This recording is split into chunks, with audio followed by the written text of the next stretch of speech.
I am so fascinated, and I had to do some research. It has come up 3 times in the past week where someone has said, I want to pay down debt, which is a great thing. But it is, I want to pay down debt as opposed to investing in my brokerage account. And this was someone that one person in particular, I knew them about 10 years ago, and they said, you know what? I'm doing my 401k thing. The extra money I have left, I'm going to put it down towards the mortgage. I want to be debt free. Okay.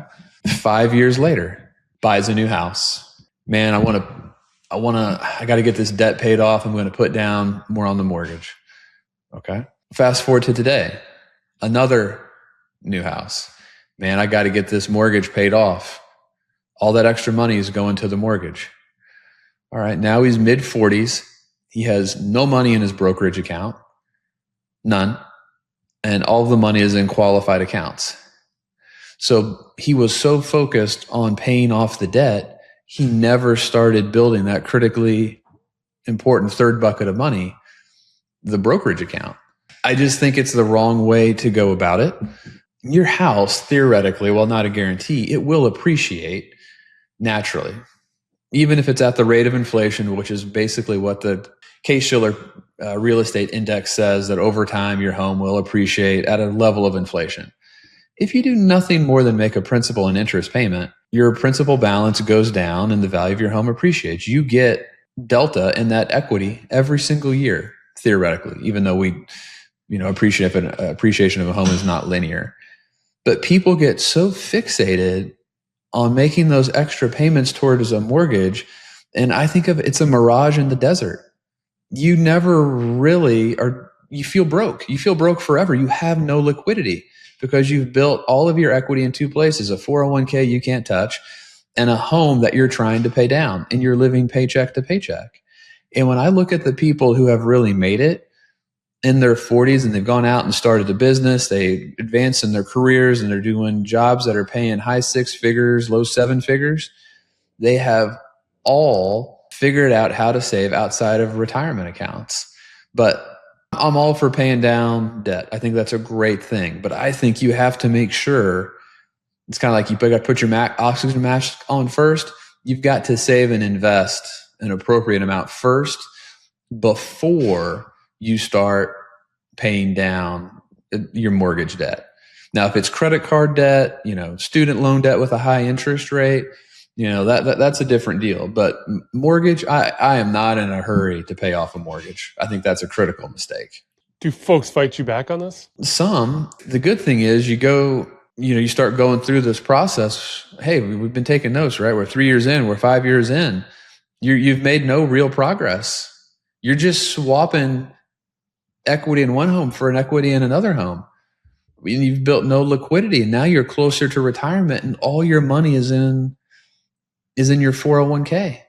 Wait, doesn't the bank front load the interest on this thing anyways? Yes. As very little of your payment is going to principal in the beginning. Yes. But over time, more and more of your payment does go to principal. Right. But so if you get a house and you're aiming to knock that thing out, you're kind of paying the bank their VIG ahead of time anyways.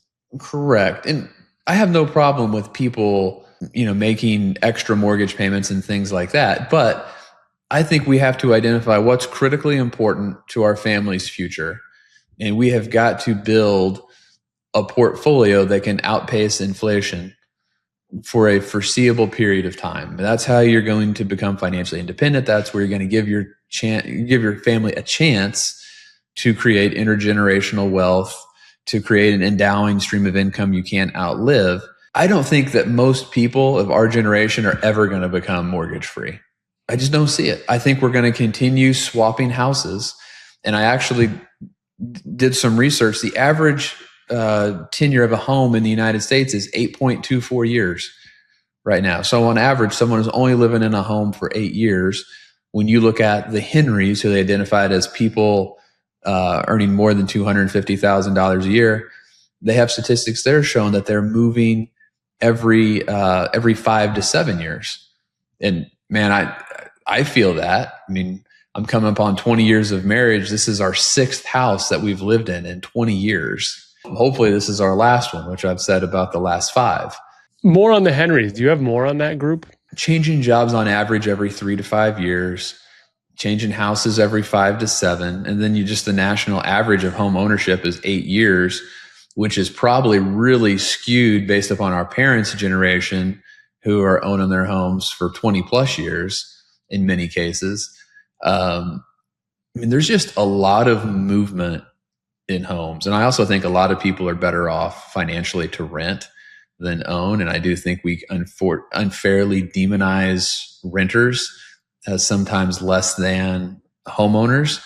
And I do think many times that the renter comes out ahead in many cases. So, I think it's just a slippery slope where I started going through notes of different people that we've worked with that are, 45 that we started with in their 30s. And you can see the difference financially of where someone is at versus the people who embraced having a brokerage account versus the people who just tried to pay down debt. You said something a minute ago, which is insane to me, but it makes all the sense in the world, that the millennial generation might be the first generation that just lives with a mortgage. And like, to your point, right, our folks, the boomers, bought houses in their early 20s. So a 30-year mortgage is kind of cleaned up by retirement. Now you talk our generation, folks aren't buying houses till their 30s. Sometimes to your point, you buy another house in your 40s when you're a little bit more successful. You've punted that 30 years is sticking around for quite a while there.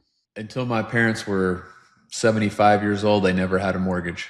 They paid cash for everything. And then when they moved down here to the Carolinas and interest rates were super, super low, I told them, congratulations, you're getting your first mortgage.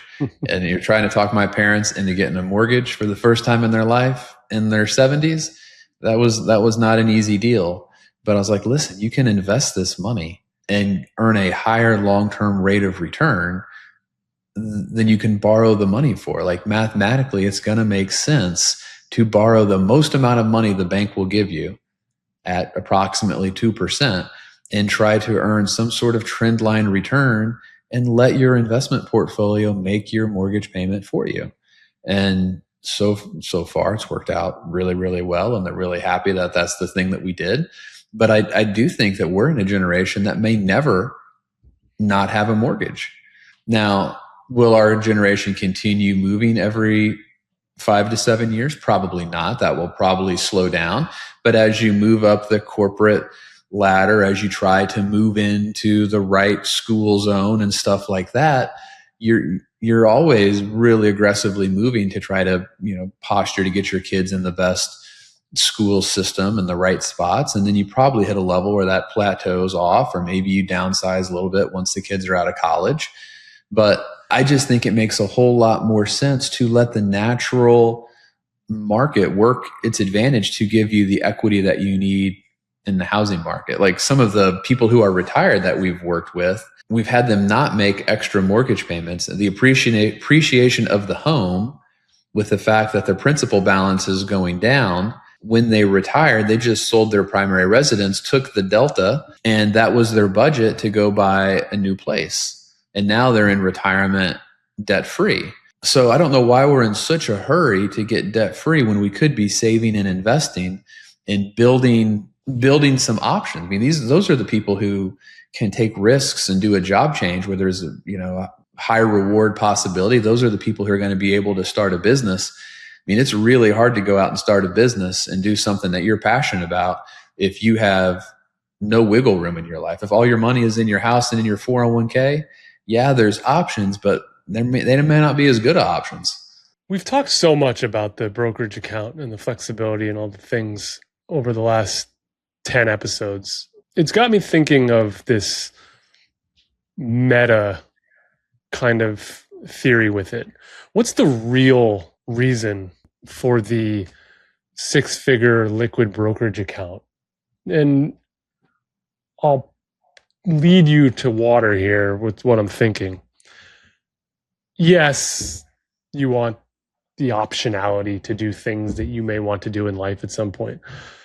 But the real reason for it almost feels and sounds like security and comfort and the idea of potential flexibility. Like, you don't necessarily need or encourage or want anyone to do anything with it, but it being there gives you the idea that you could. Why is consumer sentiment at an all-time low right now? Everybody feels broke. Why does everybody feel broke? Even people who are millionaires feel broke because all their money is in places you can't touch, without some exceptions, right?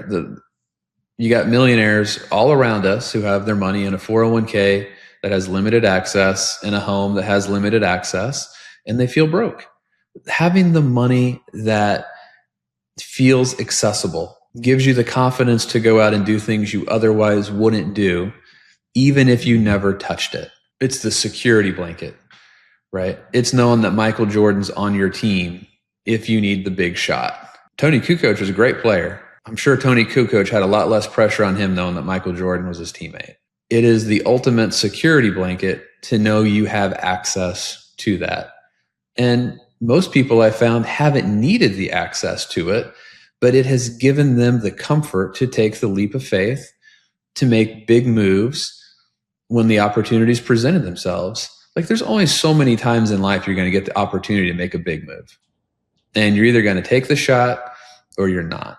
If that is the difference between being able to take a swing at something truly life-changing for you and your family, why would you not start positioning yourself for that today?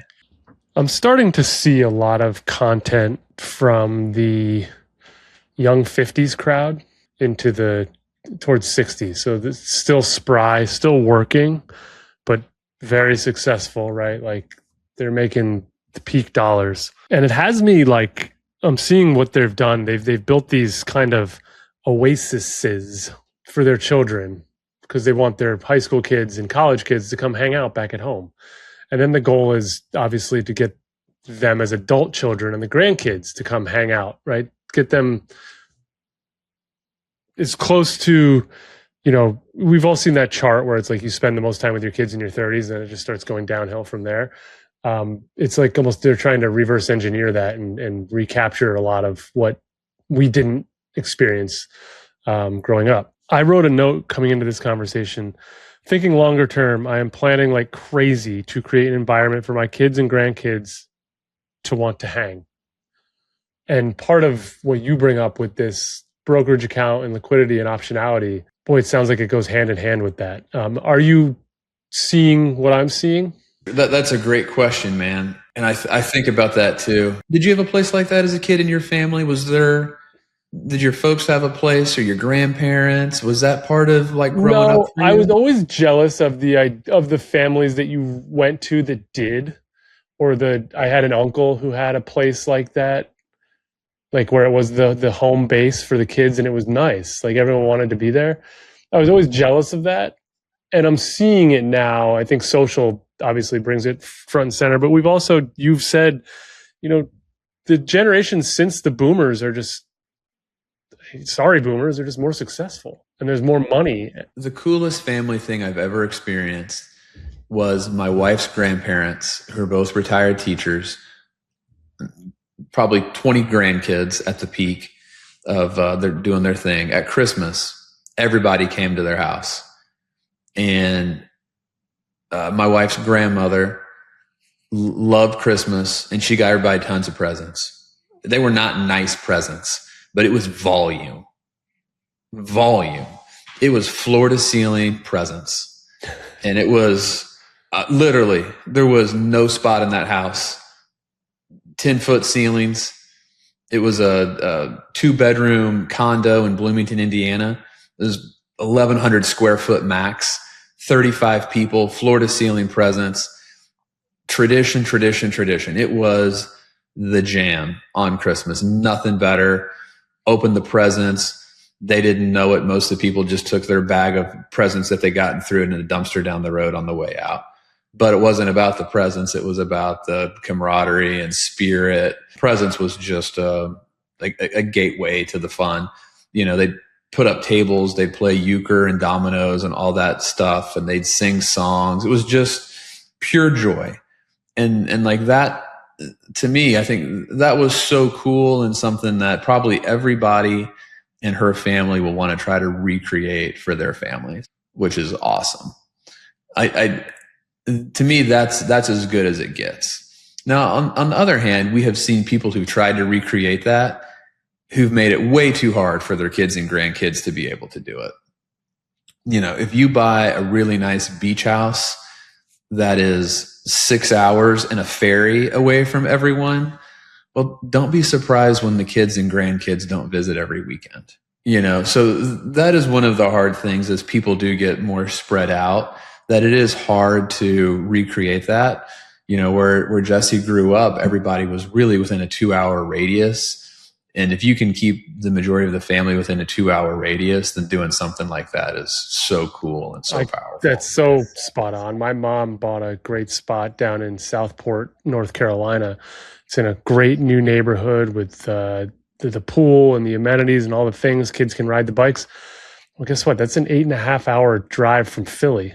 And there's no easy way to get there. No. And it's 14 and a half for my brother up in Vermont. It's impossible. And it's a great place, right? It's an amazing place. It's a great venue. It's you can't drop everything and say, let's go spend the weekend there. We used to be there twice a year from COVID through 2024. Haven't been there since 2 years. Yeah. Burnt out. Traveling with young kids is hard. Dude, 8 hours in a car, forget about it. Super hard. So, I mean, if you're going to do it, you have to understand like family proximity.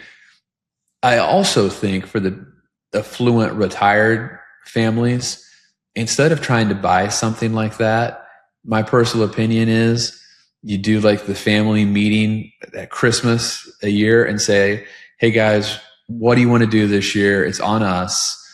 Anywhere in the world you want to go, let's go somewhere together as a family for 1 week. You guys figure out the week that makes sense to you guys. Wheels up. We'll take care of it. Almost like, you know what? Like almost like here's the budget's 15. Yeah. Like, or whatever, right? Like, and you kids figure it out, because those are the best ones. We have a couple families that do that. Often this was based on our suggestion. We've had people like unwind, you know, some second homes and rental properties and stuff.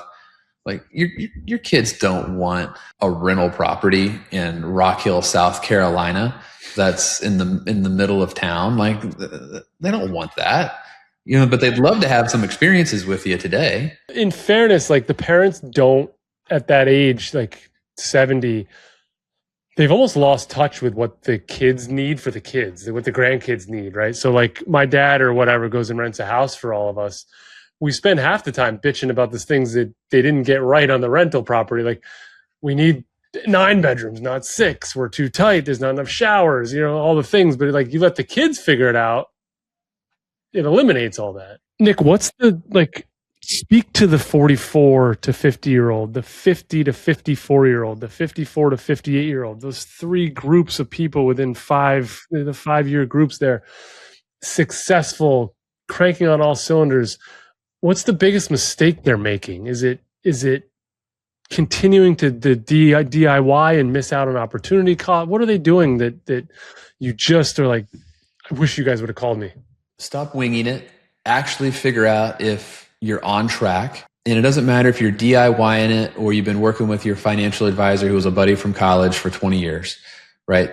Get a second set of eyes on what you're doing and figure out the path today. You can't afford another 3 to 5 years to go by and you're off path, right? It talks about like 2 ships leave at the same time and one gets 1 degree and offline and you end up in completely different places. You have to get on track and you have to do it today. Sense of urgency. Number 2, you got to stop thinking about things in silos. Well, I got an insurance guy. I got a tax guy. The financial planner's got to coordinate everything. Everything has to be intertwined. It has to be a beautifully orchestrated flywheel. Thinking about things in silos is financial planning suicide. It has to be coordinated. And then number 3, you got to have a huge sense of urgency. And everybody, if you're a family, husband, wife, people got to be on the same page, right? Sense of urgency. We got to have both people pulling together in the same direction, commit to a plan and go and stick with it no matter what. You see it in the DIY space, a lot of the tinkering, probably same in the financial planning community. We're a dividend growth investor 1 year. We're a growth investor when the the NASDAQ's going crazy, right? We can follow the CNBC trends and I can tell you what's in someone's portfolio. Tale as old of time. We have to pick a strategy that we can endure for 3 decades and stick with it. And the thing that you don't know, that nobody really talks about, is there are milestones in your life from a financial standpoint that are going to bring about behavioral challenges. You're not going to be able to do it optimally on your own. You got to have a financial planner or a financial planning team around you who can help give you coaching at those critical moments so you don't destroy the last 5 years of hard work that you did. You know what sounds relaxing to me is giving the financial planner everything, letting you and the team map it out, take care of it, manage it, and then say, guess what? Spend the rest. Everything's better with a game plan. Go to Disney without a game plan. Enjoy that, right? Then go to Disney when you know exactly what you're going to do, exactly where you're going to eat, where you're going to stay. To me, for someone who's experienced Disney both ways, that is the best financial planning analogy you can do. You just start winging it, walking around. You're going to have a miserable experience. You're going to spend more money than you should. You're not going to have an optimal outcome. You get a game plan. You know exactly how you're going to attack it. You know when you're going to be at the park, when you want to take your rest breaks, where you're going to eat, when you're going to be able to recharge. Everything is better when someone else can guide you. And I go back to the sports analogy because I love sports. The best people who've ever done it all invested so heavily in coaches. It wasn't because they couldn't do it, because they saw the value to be great. You needed great people around you, right? If you want to go far and build intergenerational wealth that lasts decades, you're going to need people around you, and you can do it, but you got to have a sense of urgency. You got to start today.